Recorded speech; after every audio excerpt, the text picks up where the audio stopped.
दोस्तों, क्या आपने कभी सोचा है कि हिमालय की बर्फीली चोटियों के बीच 1000 फीट की ऊंचाई पर एक ऐसा स्थान है जहां विज्ञान के सारे नियम अपने दम तोड़ देते हैं।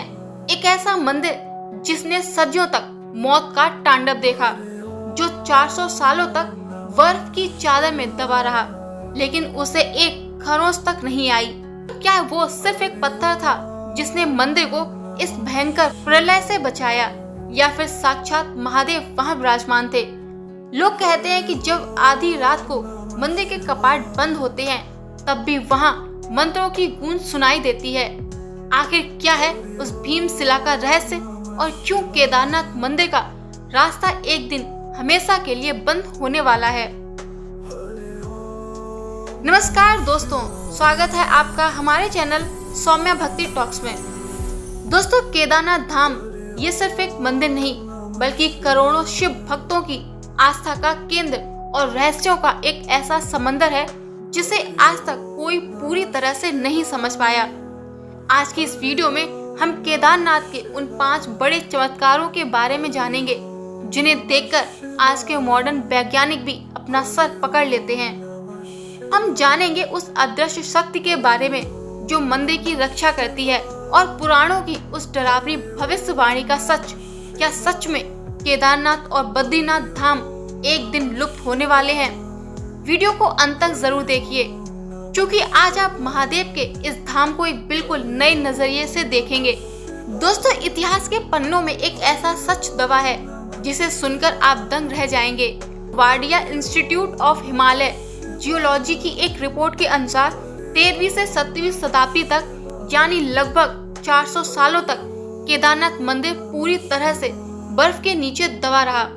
उस समय धरती पर छोटा हिमयुग आया था, लेकिन हैरानी की बात यह है कि जब 400 साल बाद बर्फ पिघली तो मंदिर के ढांचे को एक खरोंच तक नहीं आई। वैज्ञानिक के पास आज भी इसका जवाब नहीं है कि बिना किसी आधुनिक तकनीक के हजारों साल पहले ये मंदिर इतना मजबूत कैसे बनाया गया। दोस्तों, साल 2013 की वो डरावनी रात कोई नहीं भूल सकता, जब मंदाकिनी नदी में आई प्रलय ने सब कुछ तबाह कर दिया। भारी चट्टानें और मलबा मंदिर की ओर बढ़ रहा था। ऐसा लग रहा था कि अब मंदिर नहीं बचेगा। तभी एक ऐसा चमत्कार हुआ। पीछे से एक विशाल चट्टान आई और मंदिर के ठीक पीछे आकर रुक गई। इस चट्टान ने पानी की धार को 2 हिस्सों में बांट दिया और मंदिर सुरक्षित रहा।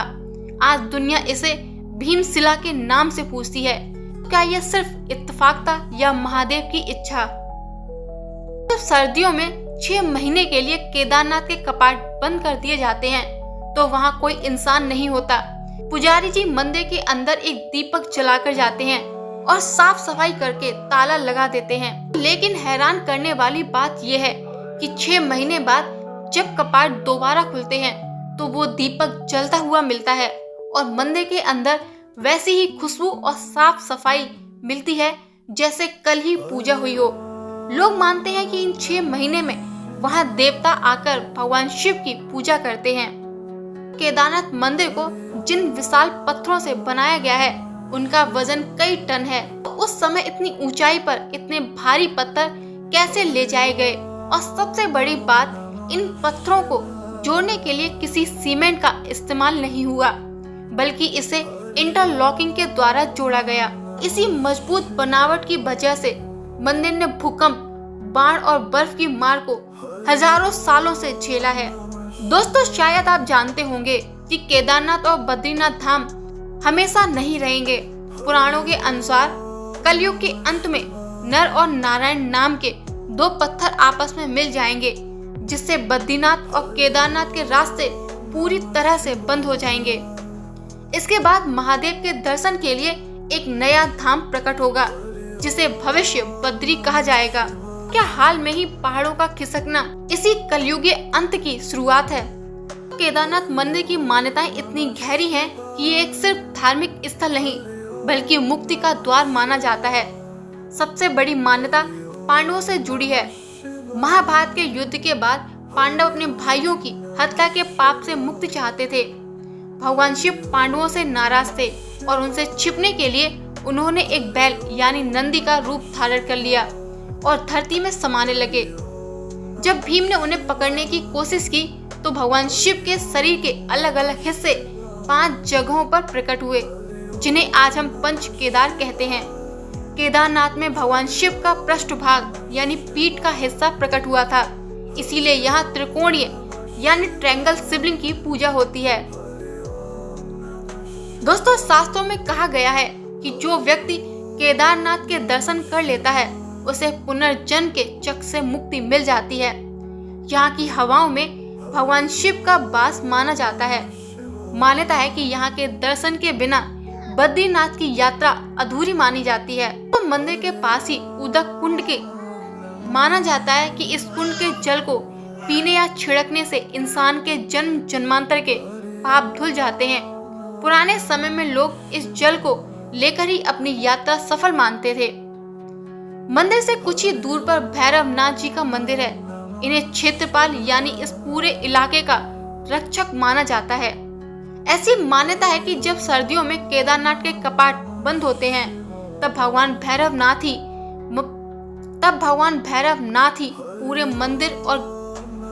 पूरे मंदिर और घाटी की सुरक्षा करते हैं। इसलिए केदारनाथ के दर्शन के बाद भैरव दर्शन करना अनिवार्य माना जाता है। केदारनाथ के बारे में कहा जाता है कि जो आए केदार वो हो जाए भव सागर से पार। यहाँ पत्थर भी महादेव के नाम की गूंज सुनाते हैं। दोस्तों, केदारनाथ के मंदिर के निर्माण को लेकर 2 प्रमुख मान्यताएं हैं। एक जो इतिहास और वास्तुकला से जुड़ी है और दूसरी जो हमारे पौराणिक ग्रंथों से। माना जाता है कि मंदिर की नींव सबसे पहले पांडवों ने रखी थी। महाभारत के युद्ध के बाद भगवान शिव ने जब पांडवों को बैल के रूप में दर्शन दिए और फिर वे धरती में समा गए, तब पांडवों ने उस स्थान पर महादेव की पूजा के लिए एक मंदिर बनवाया था। हालांकि समय के साथ वो मंदिर लुप्त हो गया क्योंकि वो क्षेत्र अत्यधिक बर्फबारी और प्राकृतिक आपदाओं के बीच घिरा था। आज जो भव्य मंदिर हम देखते हैं उसका श्रेय आदि गुरु शंकराचार्य को जाता है। तो 8वीं शताब्दी आदि गुरु शंकराचार्य ने इस मंदिर का पुनरुद्धार करवाया था। उन्होंने ही केदारनाथ को 12 ज्योतिर्लिंगों में से एक के रूप में स्थापित किया। कहा जाता है कि उन्होंने ही मंदिर के पीछे अपनी देह त्यागी थी, जहां आज उनकी समाधि बनी हुई है। कुछ ऐतिहासिक दस्तावेजों और शोधकर्ताओं का मानना है कि मालवा के राजा भोज ने 1076 से 1099 ईस्वी के बीच इस मंदिर का भव्य निर्माण करवाया था। उन्होंने मंदिर की वास्तुकला को वो रूप दिया जो आज हमें दिखाई देता है। दोस्तों, सोचिए, आज से 1200 साल पहले बिना किसी मशीनरी या क्रेन के आदि गुरु शंकराचार्य ने उस विशाल पत्थर को 11,000 फीट की ऊंचाई पर कैसे पहुंचाया होगा। ये आज भी वास्तुकला का एक अनसुलझा रहस्य है। केदारनाथ के दर्शन के साथ साथ उसके आसपास कई ऐसी दिव्य और प्राकृतिक जगह हैं जो आप घूम सकते हैं, जैसे भैरवनाथ मंदिर। ये मंदिर मुख्य केदारनाथ मंदिर से मात्र 500 मीटर की दूरी पर एक पहाड़ी पर स्थित है। भगवान भैरव को केदार घाटी का क्षेत्रपाल यानी रक्षक माना जाता है। मान्यता है कि सर्दियों में जब मंदिर के कपाट बंद होते हैं तब भैरव बाबा ही उस धाम की रक्षा करते हैं। यहाँ से केदारनाथ मंदिर वासुकीताल 8 किलोमीटर ये 14,200 फीट की ऊंचाई पर स्थित एक बेहद खूबसूरत नीले पानी की झील है। माना जाता है कि रक्षाबंधन के दिन भगवान विष्णु ने इस झील में स्नान किया था। इसका नाम वासुकी नाग यानी भगवान शिव के गले का हार के नाम पर पड़ा है। यहाँ तक पहुँचने के लिए केदारनाथ से एक कठिन लेकिन रोमांचक ट्रैक करना पड़ता है। आदि गुरु शंकराचार्य की समाधि मुख्य मंदिर के ठीक पीछे आदि गुरु शंकराचार्य की समाधि स्थित है। 8वीं शताब्दी में अद्वैत वेदांत का प्रचार करने के बाद उन्होंने इसी स्थान पर 32 वर्ष की अल्प आयु में महासमाधि ली थी। 2013 की बाढ़ के बाद यहाँ उनकी एक भव्य प्रतिमा भी स्थापित की गई। तो केदारनाथ से लगभग 3 किलोमीटर दूर स्थित ये हिमनद झील है।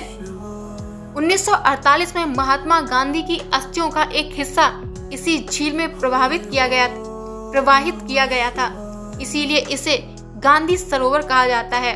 इसी झील के ऊपर चोराबाड़ी ग्लेशियर है, जहां से 2013 की बाढ़ का पानी आया था। गौरी कुंड, ये केदारनाथ पैदल यात्रा की शुरुआत बिंदु। दोस्तों, गौरी कुंड ये केदारनाथ पैदल यात्रा की शुरुआत का बिंदु केंद्र है। कहा जाता है कि माता पार्वती ने भगवान शिव को पति के रूप में पाने के लिए यहीं पर हजारों वर्षों तक तपस्या की थी। यहाँ एक गर्म पानी का कुंड और माता गौरी का प्राचीन मंदिर है। त्रियुगी नारायण मंदिर, ये वो स्थान है जहाँ भगवान शिव और माता पार्वती का विवाह हुआ था। यहाँ एक अखंड ज्योति जलती रहती है, जिसे भगवान शिव और माता पार्वती के विवाह की अग्नि माना जाता है। श्रद्धालु इस अग्नि की राख को अपने साथ ले जाते हैं, जिससे उनका वैवाहिक जीवन सुखमय रहे। तुंगनाथ और चंद्रशिला, तुंगनाथ दुनिया का सबसे ऊंचा शिव मंदिर है और पंच केदार में से एक है। इसके ऊपर स्थित चंद्रशिला छोटी से हिमालय की चारों ओर की बर्फीली चोटियां जैसे नंदा देवी त्रिशूल साफ दिखाई देते हैं। दोस्तों, अगर आप केदारनाथ जा रहे हैं तो भैरव बाबा के दर्शन करना मत भूलिएगा, क्योंकि उनके बिना केदारनाथ की यात्रा अधूरी मानी जाती है। और यदि आप साहसी हैं, वासुकी ताल का वो नीला पानी आपको एक अलग ही दुनिया का एहसास कराएगा। तो दोस्तों, ये था केदारनाथ धाम का वो सफर जहां विज्ञान हार जाता है और आस्था जीत जाती है। केदारनाथ सिर्फ पत्थरों से बना एक मंदिर नहीं, बल्कि ये उस अटूट विश्वास का प्रतीक है जो हजारों सालों से तूफानों, बर्फबारी और प्रलय के बीच सीना ताने खड़ा रहा। चाहे वो 400 साल बर्फ में दबा रहना हो या फिर प्रलय के वक्त उस भीमशिला का अचानक प्रकट होना, ये सब इशारे हैं कि महादेव आज भी वहां साक्षात विराजमान है। शायद इसीलिए कहा जाता है कि केदारनाथ वही पहुंचता है जिसे खुद महादेव बुलाते हैं। तो अगर आपको भी इस दिव्य धाम की इन कहानियों ने छुआ हो तो कमेंट्स बॉक्स में हर हर महादेव जरूर लिखें। और अगर आप भी सौभाग्यशाली भक्तों में से एक हैं जो केदारनाथ जा चुके हैं, तो अपना अनुभव हमारे साथ कमेंट्स में जरूर शेयर करें। ऐसी और भी आध्यात्मिक और रहस्यमय यात्राओं के लिए हमारे चैनल को सब्सक्राइब करें और इस वीडियो को अपने दोस्तों के साथ शेयर करें जिनके साथ आप केदारनाथ जाने का सपना देखते हैं। मिलते हैं अगले वीडियो में, तब तक के लिए जय श्री केदार, हर हर महादेव।